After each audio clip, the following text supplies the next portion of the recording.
All right, my friends, I want to take a few minutes to talk about step up in basis. That's what we're going to talk about. It's an incredibly important understanding for you to know when it comes to your estate planning and the tax ramifications thereof. And before you say you don't have much of an estate, I'm telling you right now, do not go away from this video because it's critically important. You don't have to be rich. You don't have to be Mr. Burns from The Simpsons.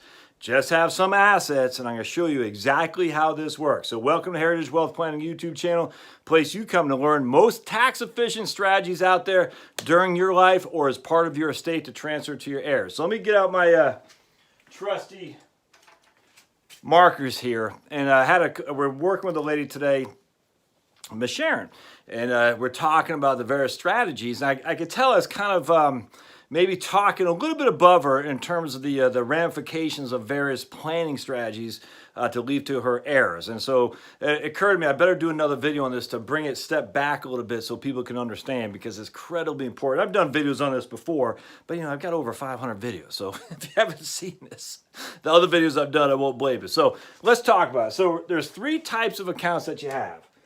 You have a taxable, a tax deferred, and a tax free. All right, so you got those three types of accounts: 401k, 403b, 457, TSP, IRA. That's your tax deferred, and even annuity. That's your tax deferred. I know my handwriting is pretty bad there, but you can see that, I think. Yeah. All right, then you got your tax free, and the only tax free you have is Roth, municipal bonds, and then life insurance. I don't care too much about municipal bonds. I'll show you why in just a second. Then you got your taxable. Could be anything. CD.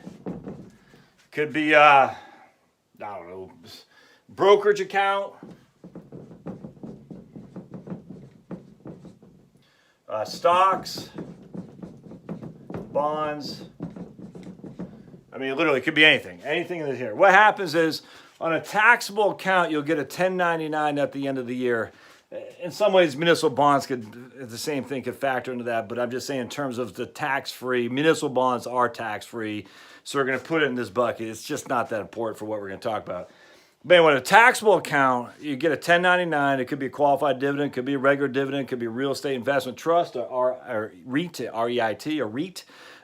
Could be interest from a CD, interest income, qualified dividend income, long-term capital gain, short-term capital gain, and taxable interest. So you get taxable interest, LTCG, long-term capital gain, STCG, short-term capital gain, dividends, qualified dividends, and then real estate investments. I guess that's it. Any other income, I can't think of anything else. So this is, you get a 1099 each and every year. Now, will you get a 1099 on a municipal bond? So it's, again, I don't want to focus on municipal bonds, but just don't yell and say, oh, municipal bond. I don't care. All right, so 1099 we'll get on this taxable account. There's no 1099 here because you don't pay any taxes until you take a distribution, and then you'll get a 1099, but only once you take a distribution. Here you get a 1099 if it pays any kind of dividends, long-term capital gain, or taxable interest. Here, there's no 1099 either on tax-free. No 1099. So that's how you kind of separate those three assets. Tax deferred, you will pay tax at some point, but you got a tax deduction on the front end, typically. Not with an annuity. All right, annuity, don't get any tax deductions on the money going in. Not with a non-deductible IRA either. I was talking to a guy today who makes too much money to put into a Roth. So we're talking about non-deductible IRAs. It still falls in the tax-deferred account, but when he takes a distribution from that non-deductible IRA, the portion, the $5,500 that he put in, he'll get tax-free. But still, it's not quite the same thing because it still falls in the tax-deferred bucket. All right, so so far so good. Taxable, tax-deferred, tax-free. All right, so let's keep going here because it's important. So now, from an heir's perspective, what would you rather get? Would you rather get, we'll just say tax, I should probably, deferred, tax free, or taxable? And this is the financial planning software I use, Right Capital. It breaks it down in terms of these 3 buckets too. It gives you a tax allocation percentage of tax deferred, taxable, and tax-free. It's freaking awesome. Probably some of my favorite parts of the financial planning software that Right Capital provides is that one chart right there. I love it. So your mom just died. Which do you rather get? Well, obviously, let's just say it's $100,000 a piece. All right, for simplicity. Well, obviously, you'd rather get tax-free. All right, tax-free doesn't, you don't pay any taxes, inherently tax-free. The second one would be this right here. In fact, I'd even say between the two, they're essentially the same. All right, it depends on the investments in there. I get it, but from a tax perspective to you, these are the exact same.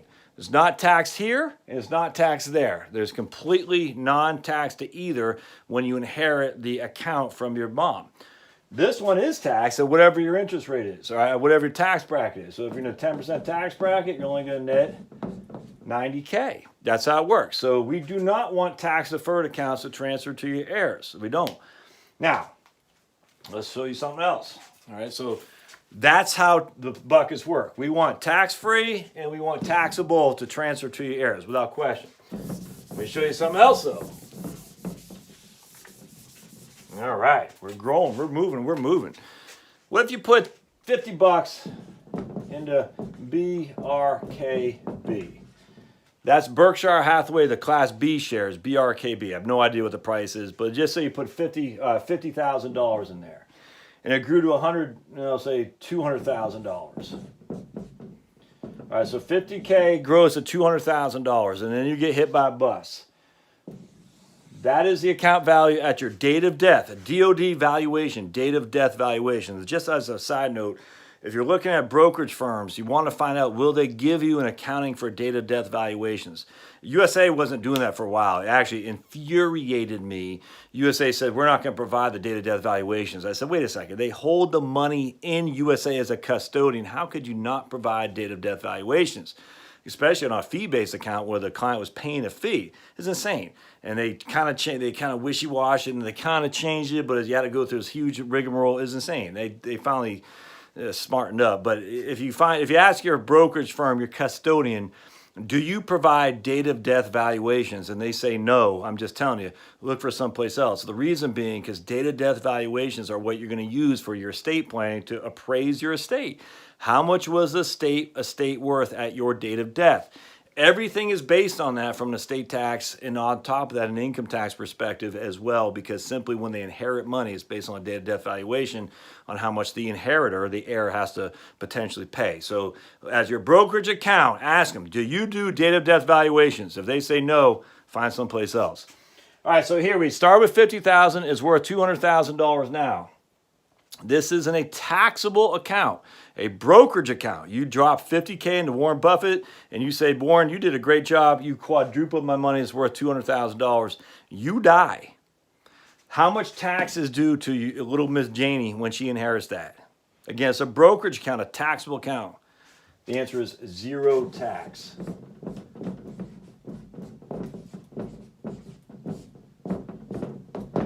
That $150K of unrealized capital gain is free and clear to little Miss Janie there. She gets the entirety of the account completely tax-free. That's called the step-up basis. I cannot stress how important this is. I cannot stress the reason you need to understand the 3 different modes of transferring assets. Tax-free, tax-deferred, and taxable. Tax-deferred is the worst, tax-free is the best, and tax-free includes, in this case, taxable brokerage accounts. She pays nothing on that, nothing whatsoever. Now, let's just say you make a mistake and you give Miss Janie the account before you die. Don't do this. And I'll probably do another one on this specifically. So now you put $50,000 in as your cost basis.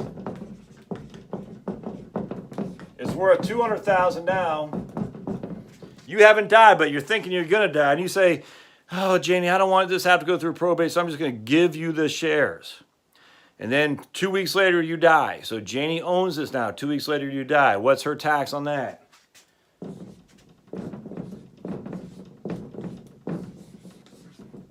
When she sells this property at $200,000, she'll owe $150,000 of income of capital gain tax, long-term capital gains tax on that. Because what happens when you gift a property, you gift it while you're alive.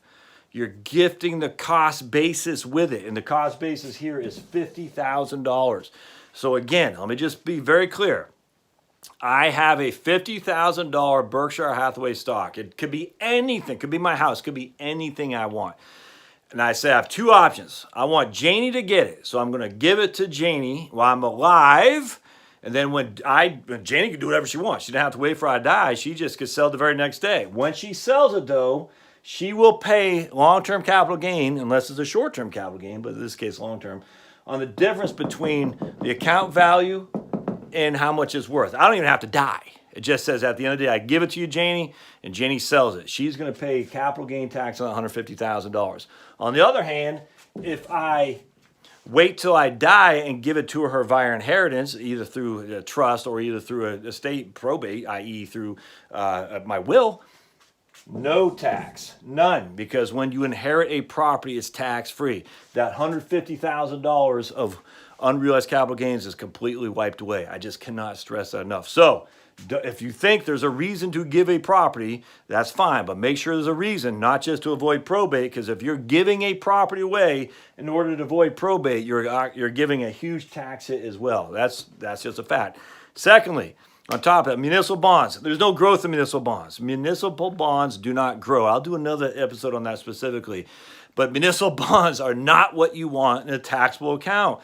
It's simply because there's no growth there. You want, especially if you're looking at leaving assets to heirs, you don't want tax-free bonds because they don't grow. They give you interest, that's it, but there is no growth of principal whatsoever. So you're not taking advantage of a step-up in basis, because a step-up in basis only really works if there's a growth from the initial cost basis you put in to the account value at your date of death. A municipal bond, you put $100,000 in, it's worth $100,000. That's how it works. It's worth $100,000. There is no growth. No matter if you die tomorrow or if you die 20 years from now, the municipal bond will not have any appreciation. So people say, I'm going to have tax-free and transfer to my kids tax-free. Oh, that's the worst possible estate planning. Not the worst, but that's a bad estate planning move. We want your heirs to inherit accounts that have grown in value. Berkshire Hathaway stock, I'm just using that for example. Could be McDonald's stock, I don't care. But we want them to inherit stuff that has grown. That way they can inherit it without paying any tax on the unrealized gain. Municipal bonds do not serve that purpose whatsoever. Life insurance is a completely different thing, and I'm not going to talk about that here today. But you're a growth-heavy stuff that you want your kids to inherit, put that in your IRA, in your taxable account, your non-IRA. Your municipal bonds, get rid of them outright and buy traditional bonds inside your IRA to get a higher yield. Absolutely. The difference between a municipal bond and a government bond, the government bond's probably going to yield a full 25 to 30% more. And it's all coming out as ordinary income anyway. So that's, I don't want to get too much of that. But don't transfer municipal bonds via your will through a taxable account because there is no step-up basis, especially if you have a Berkshire Hathaway inside your IRA that's growing like gangbusters. You're going to give them a tax consequence. So you get no tax benefit of the municipal bond on a taxable account when you die, and you give a huge tax liability on the Berkshire Hathaway stock in your IRA. Don't do that. I'll do another video tomorrow going over this strategy here. I just want to introduce you to the concept of step-up basis and give you some things to think about when it comes to your own estate plan. So if you like what you see, subscribe, comment, questions, concerns. As always, put them down there. And then don't forget to give me a thumbs up for sure. And then go to the blog at heritagewealthplanning.com. And we'll see you next time. Thanks, guys.